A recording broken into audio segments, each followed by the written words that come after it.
अभी तक क्या देखे? प्रागैतिहासिक संस्कृतियाँ। ठीक है, प्रागैतिहासिक मतलब जिसका लिखित साक्ष्य ना मिले, इतिहास के पूर्व, यानी कि स्टोन एज, पत्थरों का काल। ठीक है, इतिहास को हम डिवाइड किए हैं प्रागैतिहासिक 3 पार्टों में।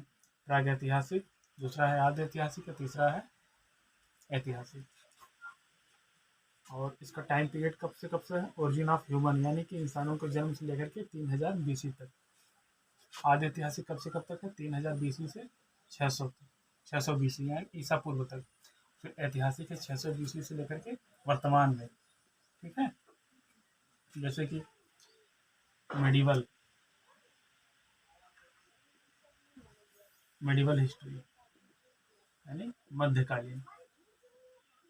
मध्यकालीन इतिहास। और दूसरा है मॉडर्न हिस्ट्री, यानी कि आधुनिक इतिहास। ठीक है, मेडिवल हिस्ट्री है और ये मॉडर्न हिस्ट्री। अब थोड़ा ये भी देख लो, मेडिवल में क्या पढ़ाया जाएगा, मॉडर्न में। मेडिवल हिस्ट्री कहाँ से शुरुआत होती है? जब इंडिया में अरब आक्रमणकारी आते हैं, अरब। ठीक है, तब से शुरू होता है। और इसका लास्ट कहाँ से कहाँ तक रहेगा? जब अंग्रेज यहाँ एंट्री कर देंगे। ठीक है, यूरोपियों का आगमन होने लगता है, तब तक तुमको ये पढ़ना है मेडिवल में। और मॉडर्न में क्या होगा? मॉडर्न में यूरोपियों के आगमन से, ठीक है, इनके आगमन से लेकर के और देश की आज़ादी तक, देश की आज़ादी तक का इतिहास। समझ गए?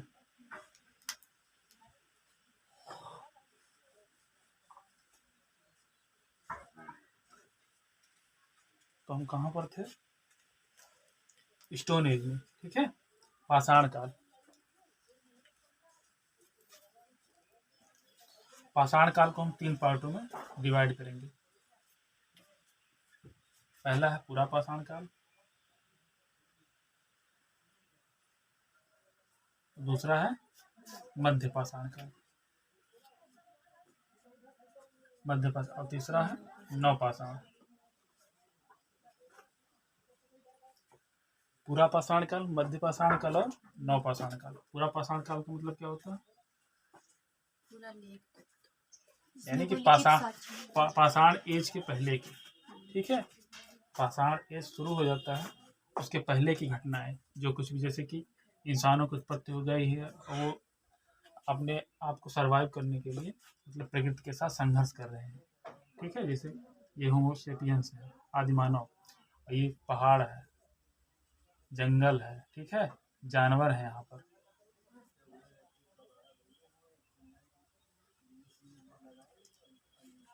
ठीक है, इस तरीके से इनके बीच में संघर्ष हो रहा था। यहाँ विकास नाम की कोई चीज़ नहीं थी, डेवलपमेंट मतलब कोई किसी तरीके का डेवलपमेंट नहीं था, बस ये प्राकृतिक के साथ संघर्ष इनका चल रहा था। ठीक है, अपने आप को जिंदा रखने के लिए। तो ये इसी कहते हैं पूरा पाषाण। इसकी जो है टाइम पीरियड कब से कब तक रहा है? 10 लाख से लेकर के 10,000, 10 लाख से लेकर के 10,000 इसका टाइम। ईसा पूर्व से हम मान लो 10 लाख, बहुत समय पहले की बात है। 10 लाख से लेकर के 10,000 ईसा पूर्व तक। उसके बाद मध्य पाषाण का रहेगा। मध्य पाषाण 10,000 से लेकर के 7,000 ईसा पूर्व तक रहेगा। ठीक है, और उसके बाद फिर नवपाषाण 7,000 से लेकर के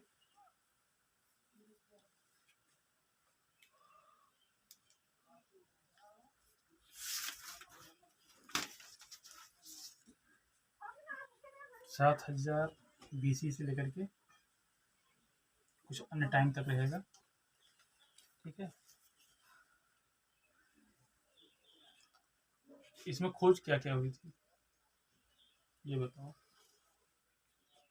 इस पूरा पाषाण काल है, इसमें क्या खोज की गई थी? ये जो ह्यूमन बीइंग थे, आदि मानव, ये क्या कर रहे थे, कैसे सरवाइव किए पूरा पाषाण काल में?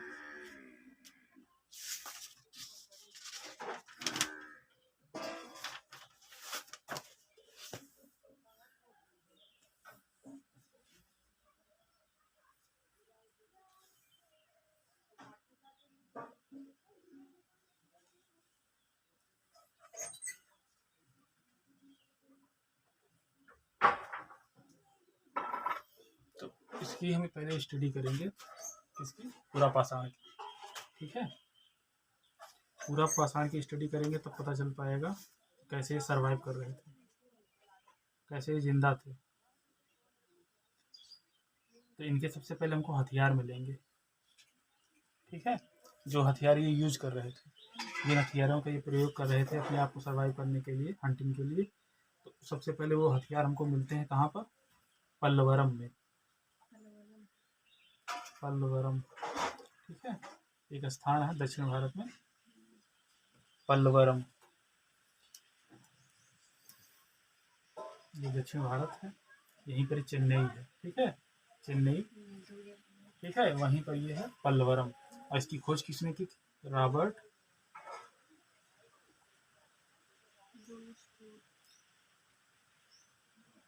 गुस्फूट।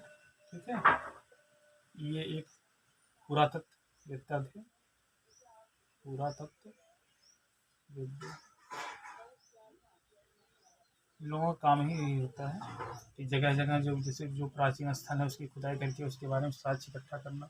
ठीक है, उसकी स्टडी करना। तो ये सबसे पहले पूरा पाषाण की स्टडी किए हैं। पल्लवरम एक स्थान है दक्षिण भारत में, चेन्नई के पास, वहाँ पर इनको पूरा पाषाण के कुछ औजार मिले। ठीक है, क्या मिलते हैं?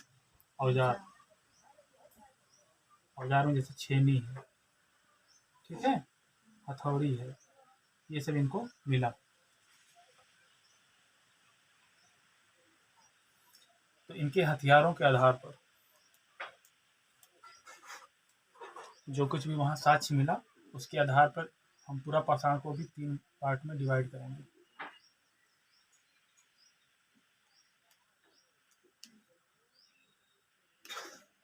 तीन पार्ट में। सबसे पहले होगा निम्न पूरा पाषाण काल। क्या है? निम्न पूरा पाषाण काल।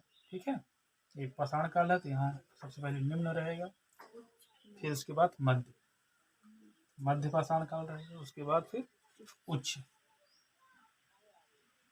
मतलब निम्न है, निम्न का मतलब सबसे खराब स्थिति इनकी थी, थोड़ा इसमें सुधार होगा। ठीक है, उच्च में और सुधार। ये सुधार किस तरीके का? डेवलपमेंट, इनके जो रहने का तरीका है, रहन सहन।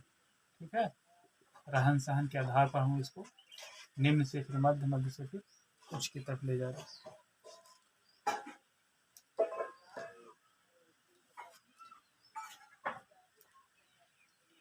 तो इसके जो साक्ष्य मिले हैं हमको, कहाँ कहाँ पर मिले हैं निम्न पूरा पाषाण काल के? तो इसके साक्ष्य मिले हैं असम की घाटी। असम, ये मान लो ये मैप है इंडिया का।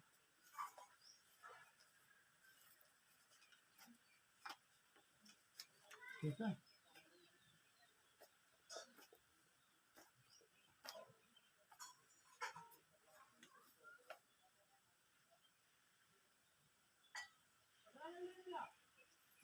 असम में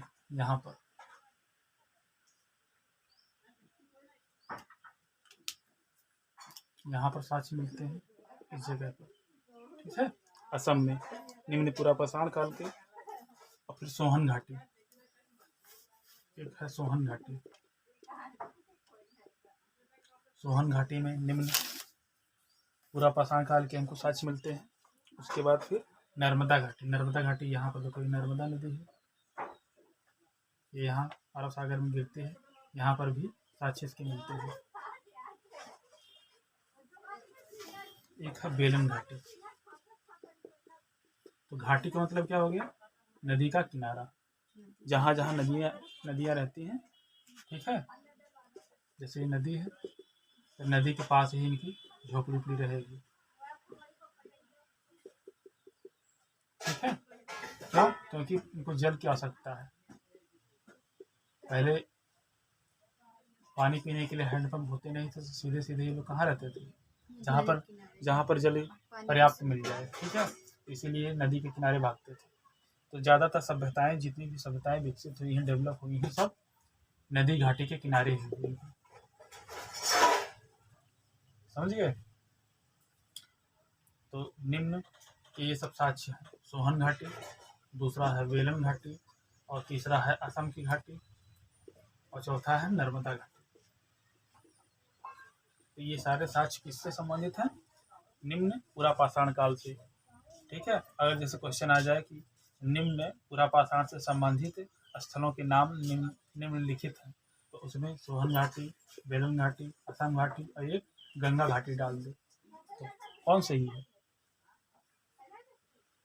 ये तीनों सही रहेंगे, एक गलत, ठीक है। उसके बाद है मध्य पाषाण काल।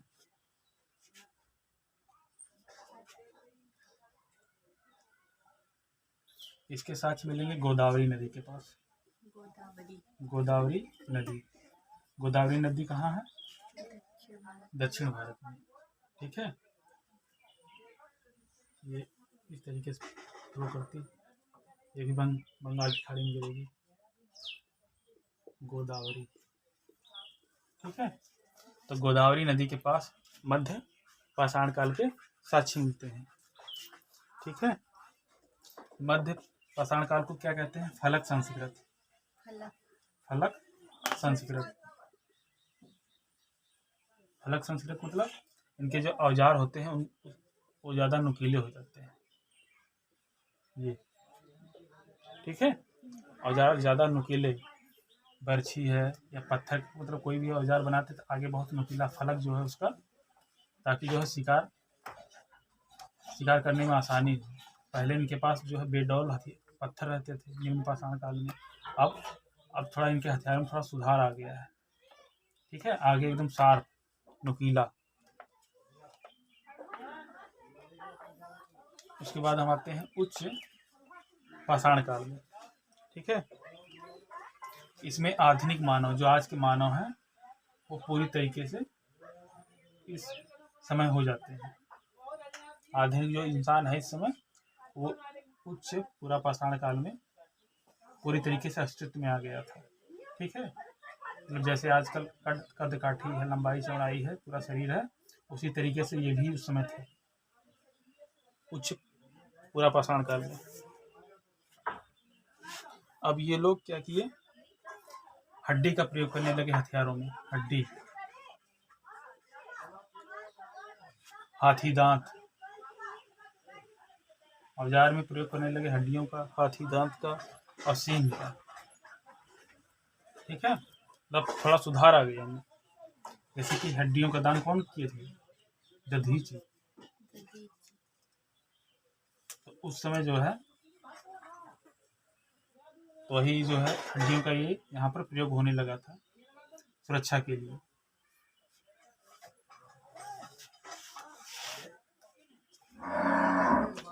और इसी काल में नक्काशी और चित्रकारी शुरू हो जाती है, ठीक है। तो ये था आज का लेक्चर, जिसमें हमने क्या देखा? पुरापाषाण काल का वर्गीकरण, ठीक है। नेक्स्ट लेक्चर अगले दिन।